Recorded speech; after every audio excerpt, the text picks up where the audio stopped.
এসো দিনের পথে কোরআন হাদিস পড়ি আলোর দিশারি আলোর দিশারি।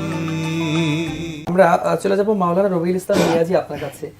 অন্যান্য নবীদের ক্ষেত্রেও তো আমরা অসংখ্য মুজিজা দেখতে পাই, কিন্তু সেই নবীদের মুজিজা কিন্তু সেই সময় শেষ হয়ে গিয়েছে, তার নবুয়তির সময়টা ছিল, পরবর্তী সময়ে বিলীন হয়ে গিয়েছে। তো আল্লাহ রসুলের মুজিজা এমন কি মুজিজা রয়েছে যেটা কিয়ামত পর্যন্ত থাকবে, এই বিষয় নিয়ে যদি বলতেন আপনি।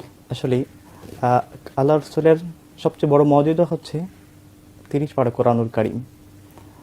আমরা একটু পূর্বের ইতিহাস জীবন্ত মুজিজা, জীবন্ত মুজিজা, সুবহানাল্লাহ। আমরা একটু পূর্বে ইতিহাস দেখলে আমরা পড়লে আমরা একটু দেখতে পাই আমরা যে হযরত দাউদ আলাইহিস সালাম, ওনার মুজিজা ছিল উনি যখন কোনো লোহায় হাত রাখতেন, লোহা ধরলে লোহা নরম হয়ে যেত, তুলার মতো নরম হয়ে যেত, ওটা ছিল ওনার মুজিজা। কিন্তু যখনই হযরত দাউদ আলাইহিস সালাম পৃথিবী থেকে চলে গেলেন, ইন্তেকাল করলেন, তার মুজিজা শেষ।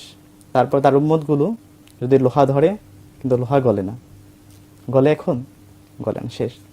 তারপরে দেখেন হয়তো মূসা আলাইহিস সালাম, ওনাকে আল্লাহ তাআলা 3টি মুজিজা দিয়েছিলেন।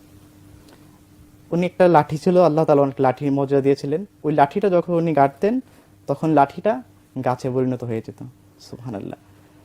আর যখন ওই লাঠিটা কোনো সাগরের মধ্যে ফেলতো তখন সাগরের রাস্তা হয়ে যেত, জমিনে ফেললে হ্যাঁ সাপ হয়ে যেত। আর যখনই ওই লাঠিটা ফেরাউনের সামনে রাখতো তখন ওই লাঠিটা সাপ হয়ে যেত।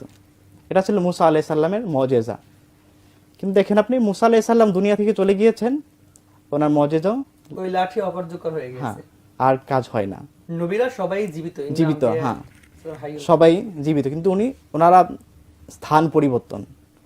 তারপর দেখেন আমার নবী এখানে বিষয়টা ক্লিয়ার করা দরকার, যেখানে আল্লাহ রাব্বুল আলামিন বলেছেন ওয়ালা তাকুলু লিমান ইয়াকতুলু ফি সাবিলিল্লাহি আমওয়াত, যারা বাল আহইয়া, যারা আল্লাহর জন্য মানে নিজের জীবনকে বিলিয়ে দেয় তাদেরকে তোমরা মৃত বলো না, সাবধান, হ্যাঁ তারা জীবিত, বাল আহইয়া, তারা যে জীবিত ওয়ালা কিল্লা তাশউরুন, যদিও তারা জীবিত কিন্তু এই জাগতিক ভাবে আমরা সেটা উপলব্ধি করতে পারবো না। আল্লাহই বলে দিয়েছেন যে তোমরা এটা বুঝতে পারবে না, তারা যে জীবিত।